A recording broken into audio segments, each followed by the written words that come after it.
why reading a good love story or a romance book makes the perfect easy breezy read.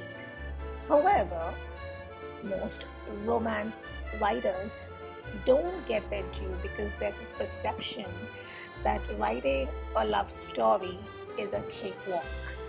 But is there more that meets the eye? Let's find out in this episode of Spill the Ink Show with a very special guest, Shilpa Suraj. Let's dive in right away. Hi, Tina. So, welcome to the Spill the Ink Show, Shilpa. Thank you for having me. Yeah, so let's get straight on to it. I'm presuming that you used to read these books right from the start, these love stories and these kind of books right from the start, right? So I pretty much read everything that I could get my hands on. I was one of those. Yeah. But yeah, I did read a lot of, the Mills and Bones. Okay. Right back then, it was mostly the Mills and Bones. You didn't really see much else in the romance space at that time. Mm-hmm. But yes, I read everything that I could get my hands on. I think that a lot has evolved, and I think our writing and the books that we see are very reflective of the times we live in. Yeah. So back then, if you look at it, it was very much the power dynamic was of the guy in power, the woman, not having that. It was the boss and secretary, the pilot and the air hostess. It was always a very subtle, but everyone stay in your lane kind of thing. The alpha male. Yes, the alpha male who, has to swoop in and rescue the damsel in distress. Yeah. And I think all of that has definitely changed because, like I said, it's reflective of the time that we're in. And right now, the world has changed and we no longer are living those lives, nor do we want to read about those lives. Enjoyed your book Saved by Love when I read it the first time because the female protagonist was quite strong in that. She had a mind of it. When I was young and I read my first Mills and Bones, I was kind of turned off with the way how passive the female protagonist was, though I enjoyed the spicier things in the book, but this was a turn off which have still been the same. Like, what has been the same in the books back then and now? The same is that you have to have a happily ever after. Although in many cases, even that is changing. If you notice, there are a lot of romance books which are ending with a happy for now. Okay. So everyone isn't ending with that happily ever after. Rom definitely had a lot of forbidden relationships and themes and all going on in it. We were talking about adultery, we were talking about abuse, we were talking about domestic abuse, we were talking about even something as insidious as mental and emotional abuse, which isn't often spoken. If the person hasn't hit you, if the general perception is how is it abuse.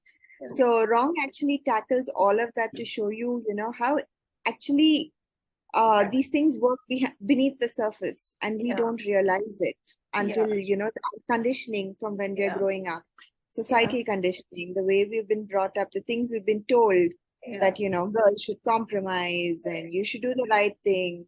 Boys will be boys, men will be men, all of these things which you sort of is just there in the background. You may not even realize that it's something that is a part of your thought process and your mindset until you suddenly wake up one day and say, what the hell am I doing, right? So that's what happens with Ananya in Wrong.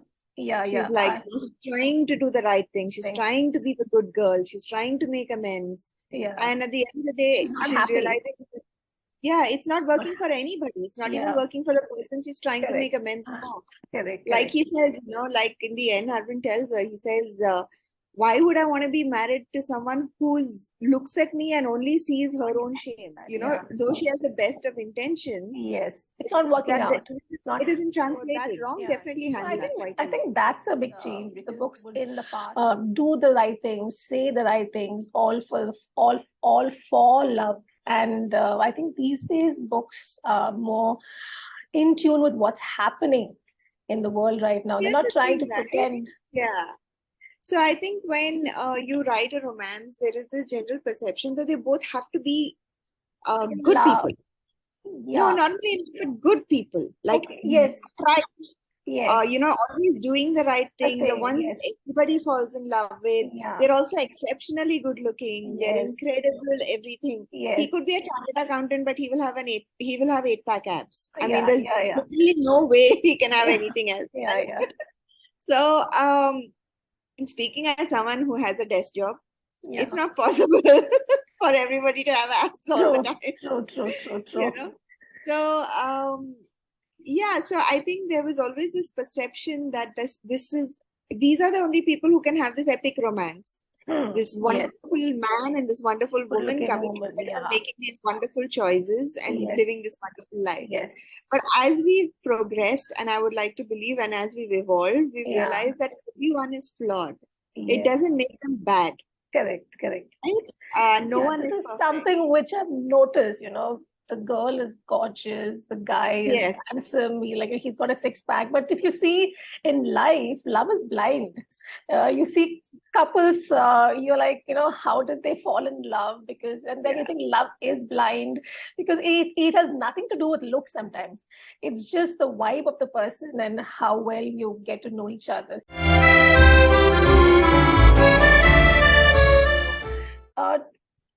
Are we going to see that shift somewhere where you have a so great looking female character and a guy, and poor and not necessarily rich? Because one trope that I see is the guy is rich or he's several of my books have real characters.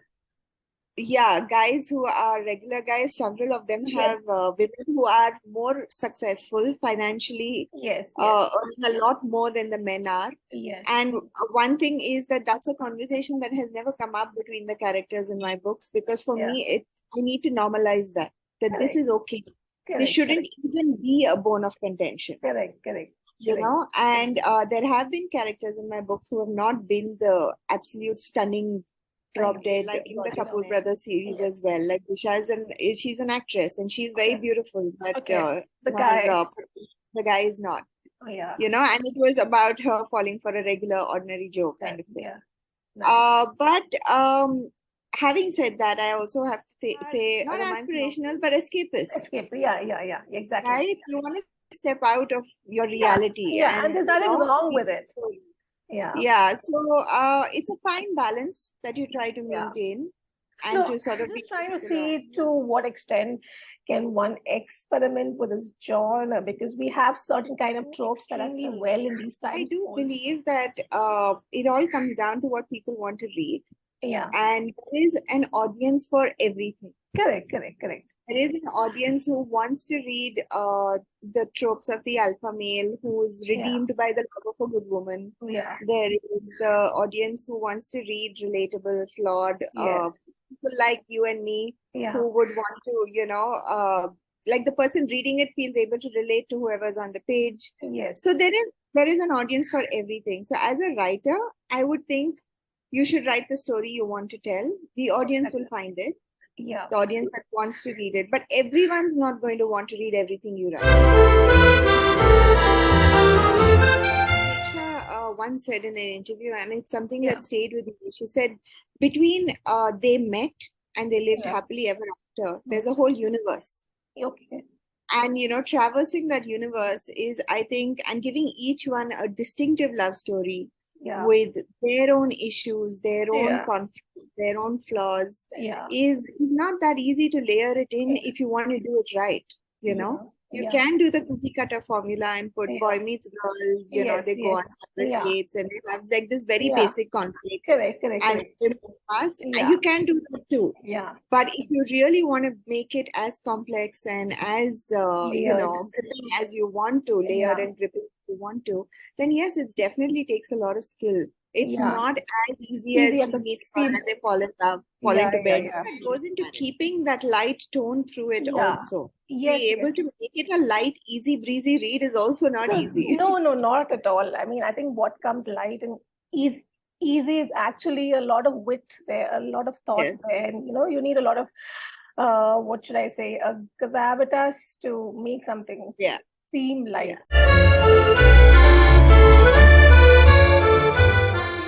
manage a 9 to 5 job and writing so many books and then being so active on social media and sending newsletters. I mean, you seem to, Am I and then active being on a social mom, media? and then being a I mom. am so bad with social media. I think that what I like the most is that you are authentic.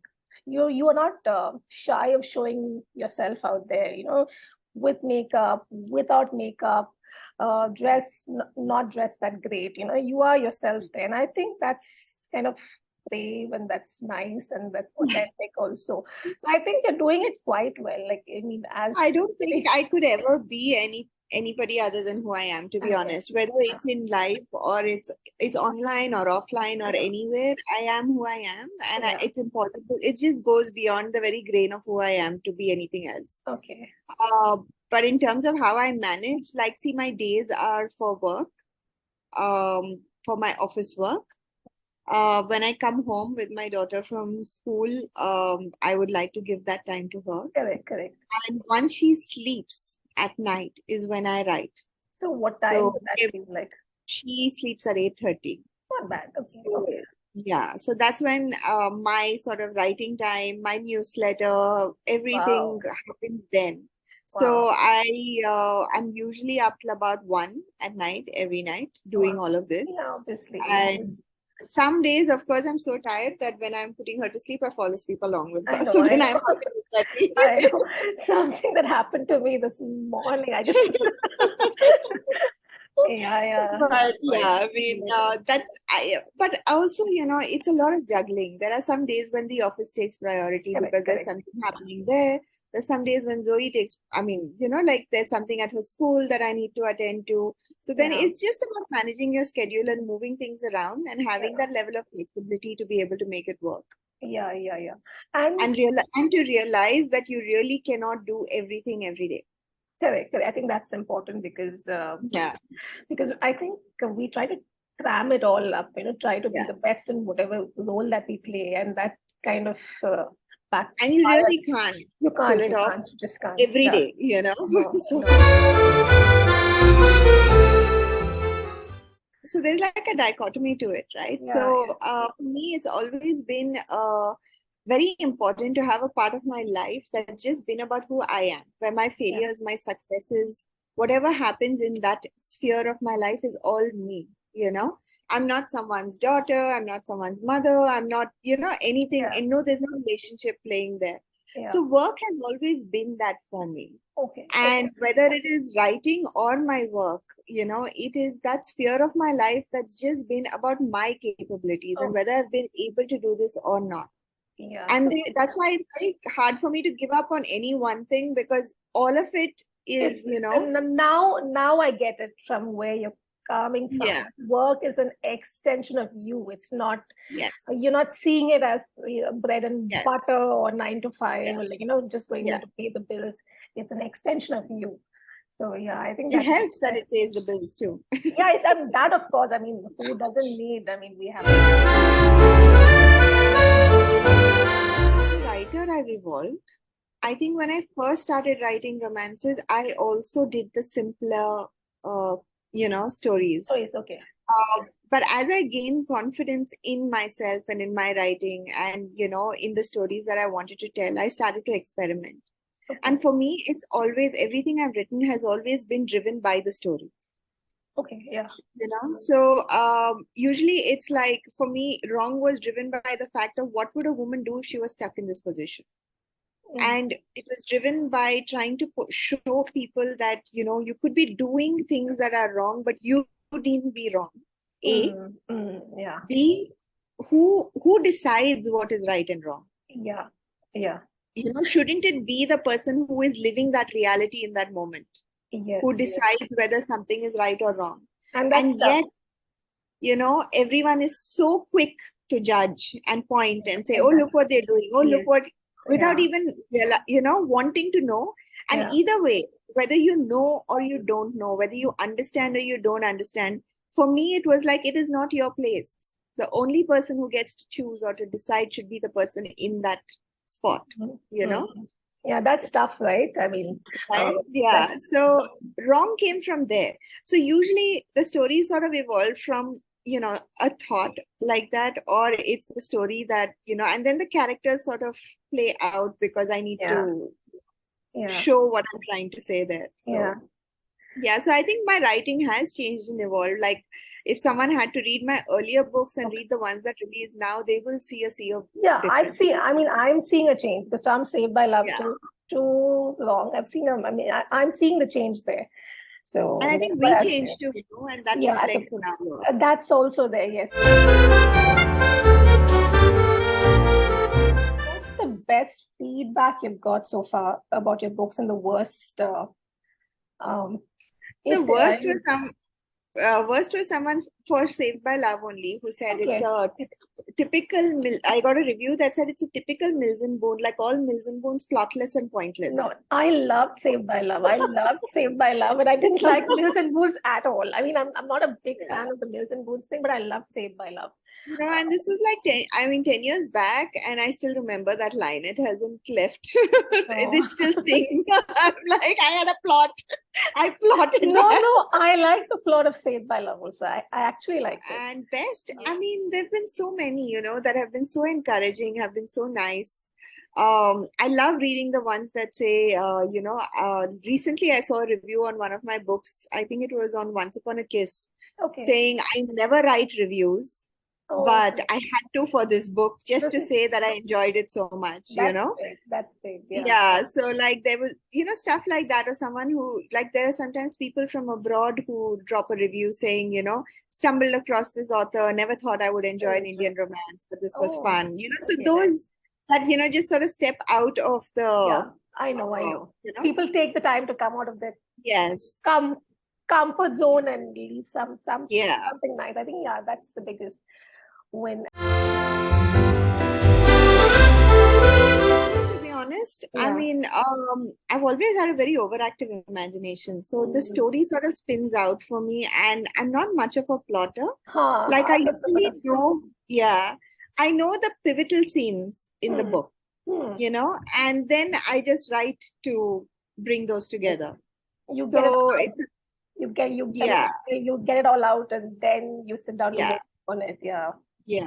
So I mean, I don't have a specific muse that I look at. It's really all just what's going on in my head. You're basically a pantster. You just whatever thoughts I'm are a there, mix. just like a little bit of this and a Because little I bit of have a general plot. yeah, so yeah, I yeah. know what their conflict is. I know what their personalities are like. But I don't have a chapter by chapter, this is going to happen, then this is going to happen, then I don't have that. Okay. That happens as we go along. Favorite book in this genre and love story? I mean, a song, a show that you would recommend, like your go-to. So I don't have a go-to as such, but a show that I really liked recently, of course, it's an old show, but like given my schedule, I'm catching up on it after all these years. Yeah. I really enjoyed Newsroom. Okay. Yeah, so I love that one. It's on, I mean, I saw it on Hotstar, so I loved it. I was so hooked onto it, and it's been years since I've gotten hooked onto something to the point where, I really wanted to know what was happening. Yeah. Books, I love romance, but I love romantic comedies as well because I like the fact that you get to laugh through what's happening. Yes. So that is a genre that I'm fond of. So some of the books that you would recommend. So there are several actually. One that I recent reads or all-time reads. All time, anything. It's your pick. So I'm a huge fan of Nalini Singh's work, especially her earlier work. So she has these two fantasy paranormal romance series that happen. One is a Psy Changeling series and the other is the Guild Hunter. I follow the series. I buy every book as soon as it comes out. But the initial books of that series are absolutely mind-blowingly brilliant. Interesting. The world building and the plot building and everything that she has going there. So she's an author that I really enjoy. Recently, I really liked this book called Set on You. Set on You. By Amy. Yeah, it was a rom-com. Okay. which has this curvy girl who's a Mm-hmm. fitness influencer. Okay. Okay. Okay. And she falls in love with a firefighter who's, of course, very buff, who I happens to be working in the same okay. gym, Yeah. And what I really loved is she showed you the real life of an influencer online Oh and yeah. what it's like when the trolls Yeah. come out. I think And you did post about this book on your I Instagram did, handle. I yes, I remember this yeah. now. Yeah, I think. Yeah. And all wrapped up in this, fun rom-com. From yeah. They're like they hate each other at the Yes. gym. They're Yeah. competing for the same equipment, like Okay. Hating Game, which is Yeah. another favorite of mine. Hating Yeah. Game, Yeah. Share. Some of these Yeah. books just get that chemistry between the Just characters right. so beautifully. Yeah. Yeah. And yeah. So yeah. So those are That's some of my favorite reads. my daughter loves this genre because she keeps buying a lot of these books. So the Spanish Connection, the Love Hypothesis. She's got a How old big. is your daughter? She is 13. 13. Okay. But she So reads, but she reads a lot of these books which are a little bit older. I mean, yeah, probably things. But then I let her because I was the yeah. same. Because at my Same. home when I was young, I would just Yes. go to my dad's library and just pick up whatever book I like, Yeah. and some of them were way above my Above age. our, yeah. But he never stopped I me. don't Like, think it, he never yeah, I don't stopped think me. it's Like condescending either. he would know that I picked this book up, but he would just smile and just leave it at that. Like, Yeah. he wouldn't be like, don't read this book, you can't read this book. So, Yeah. but with my daughter, we have this, I mean, we talk about it, and then most of her friends read these kind of books also. So they have their own book club. Right. Yeah. The good thing is she reads all kinds of books, so it's fine with me. I mean, I think I think in this day and age, you can't stop kids from. Right. Has Uh, she read Mirror Mirror by Andali? I mean, I haven't yet introduced her to the books yet. I mean, I've given your book wrong to her, so Yeah. she's just started off with that, but I haven't yet. So, and Andy wrote this YA novel, which Okay, called Mirror. It's a young adult novel okay, called Mirror Mirror, okay. and I recommend it to every teen I know. I will check it Not out. because Andalit is my friend, I know. but because genuinely I think it's a book that they should all read. It's a I YA will check. romance. Andaleep's books are good. I mean, I really enjoy her books. Yeah. But it did strike But me. this one deals with body shaming and body Oh, neutrality, and okay, it's yeah. all in the guise of a young adult romance. And Okay, it is okay, definitely, I think, one of the better young adults I've read okay. in, In ever. a long time. Okay, I'll check it out. Yeah. So thanks for that.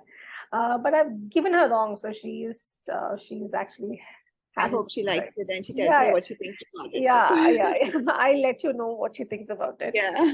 The next question. I mean, song, your favorite, your go-to love song. I have to say I'm only listening to songs that Zoe listens to right now. I haven't heard any other music in a really long time, and she's got really good taste. Okay. So her current favorite is Bloody Mary by Lady Gaga. Okay. Okay. Yeah. So Okay. that is all that it's like this. I just can't get it out of my head because she's been playing it continuously. So definitely not a love song, but it's all the music that I have in my life right now. I'm thinking you're not much into those kind of songs. You prefer them more. No. Yeah. I think you're just. I'm very practical in real life. I know. I mean, yeah. Okay. And even I will confess, I'm also quite cynical. And the books are just the opposite. Yes. That's why I said it's escapist. It's fun. Yeah. You're trying. Love is still something that drives the whole world. I mean, I think that's in whatever form, be it mother, daughter, spouse, partner thing. I think without love, we'd probably be dry.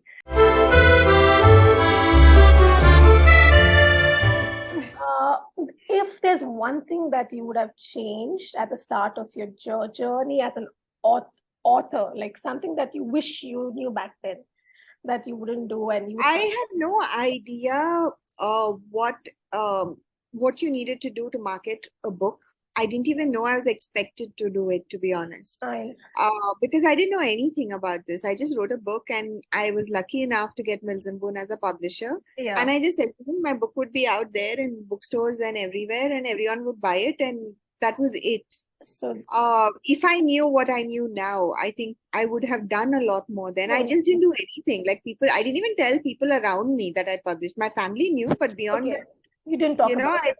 I didn't talk about it. So A mistake you think you made those definitely a mistake, definitely, yeah. because I think it set back people's awareness of my existence by several years. Yeah, but I'm glad you caught up and you got back into the race. I mean, I'm sure it must have, I mean, you might have lost a few years in between, no, at the start, but I'm glad that you jumped back in, because now I see a social game is good. I mean, I Is see it? I like I don't know what I'm doing on social. And like my niece, she's 17 and she's like, "You're so cringe." I'm like, okay. No. What she sees as cringe, I see it as authentic. I see it as brave and I'm yet to see authors put themselves out there just the way they are, whether it's a funny dance, a extempo dance, or wearing whatever you want with makeup, sometimes glammed up, sometimes not glammed up. You're just you, and I think that's nice. I think in the long run, that's what'll bring you the Yeah, I mean, a friend of mine was telling me, and I think it was immediately after Wrong's launch had happened, and I put up this, I shared this thing about, I'm wanting to travel and my bank account saying you can afford to walk downstairs. And they're like, how can you do that? And I'm like, but it's the truth. And it's funny. Yeah, it is.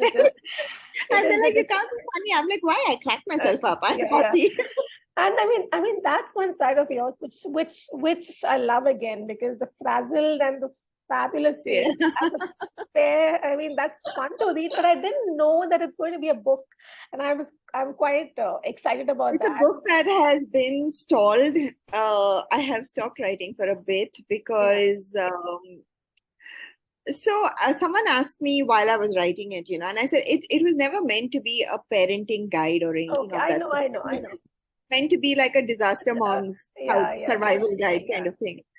But people have this perception of if you're writing a non-fiction or a self-help book, you should be an expert in the field to correct. Your thoughts across. Yeah. So I realized that it's something that needs a lot more thought to go into it. And with the way my writing projects have been escalating over the years, that's something that's kind of gone onto the back burner. But hopefully I can bring it back sometime soon.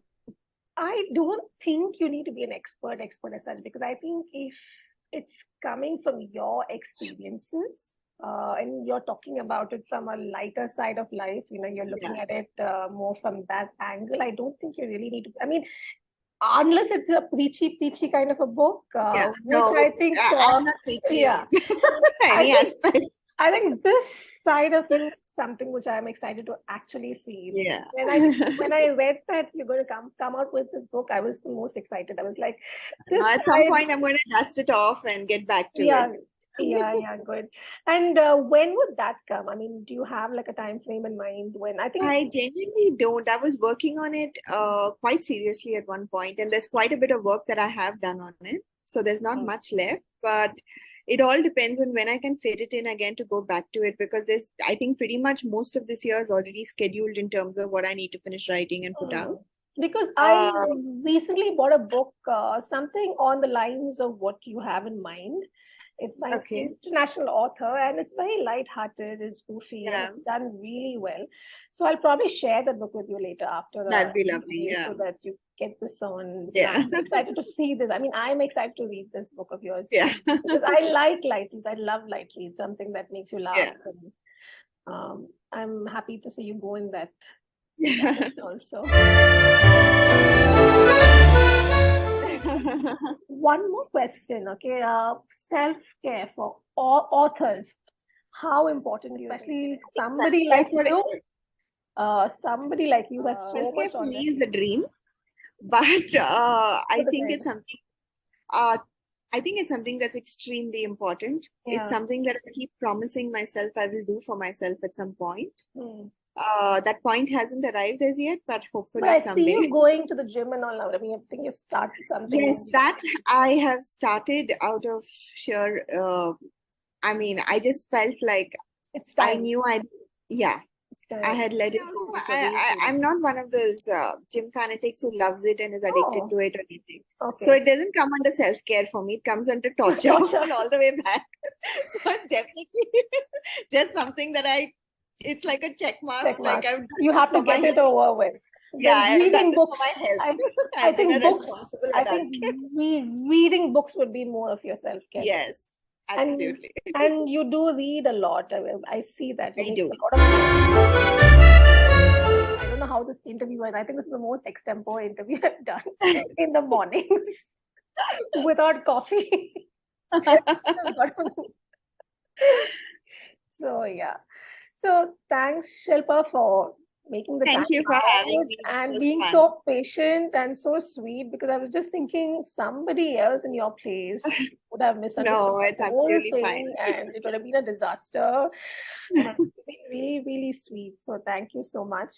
And Thank you for having me. It's been an absolute pleasure. yeah, and hopefully we'll have more of these interview sessions as you come up with more. Sure. So yeah, so all the best for your books. Thank you so much. Hopefully we will keep having such conversations as Hopefully, you yes. evolve as a writer. Come to the end of the second episode of Spill the Ink Show. If you've liked what you've seen, please subscribe to this channel. And if you've not seen the first episode yet, do go and check that out as well. Until then, take care and see you soon. Bye.